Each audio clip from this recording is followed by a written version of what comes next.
I recently talked about Israel's endgame of deliberately engaging in perpetual conflict in the Middle East, because slowly by slowly they ultimately want to annex land of 7 neighboring countries to build the Greater Israel Project, and through that destroy any two-state solution as well, so that they have all the land for themselves. But what is in it for Israel's Western allies? It is difficult for anyone today to understand that the Allies' famous 1945 idea of providing a home for the Jews was actually founded on anti-Semitism, of getting rid of Jews from Europe.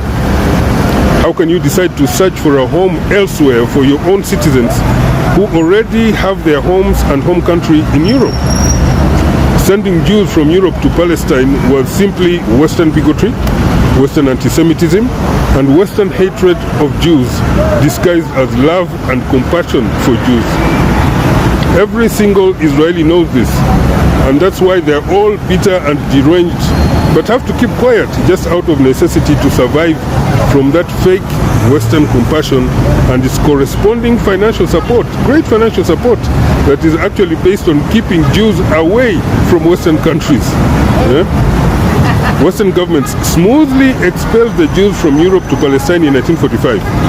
And even today, they still do not want their Jewish citizens living in Palestine to return to their home countries in Europe, and are instead doing everything to support them staying in Palestine, come what may.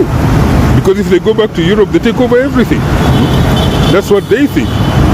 I repeat, all that aid to Israel from Europe and America is actually anti-Semitism at work, disguised as compassion for Jews.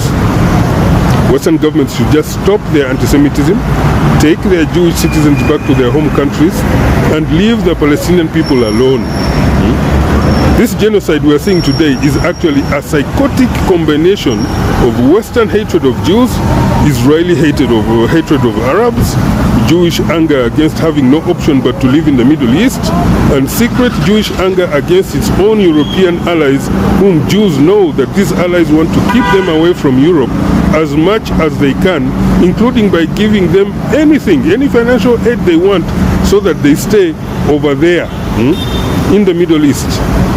Plus, the only way for Jews to have a foothold and space back in their own countries in Europe is to perpetually find ways to complain to those Western governments about rising anti-Semitism in those countries, even if that means maliciously engineering fake anti-Semitic attacks against themselves in Western countries so that they can keep being seen as victims, even when no attacks are happening against them in Europe. That foothold is also the reason why Israel has conducted a blackmail coup d'etat against Western governments whose leaders they know are secretly actually Jew haters. But why should the Palestinian people be the ones to pay for the historic hatred of Jews by Western leaders? Take back your citizens from the Middle East and leave the Palestinian people alone, sovereign in their own country.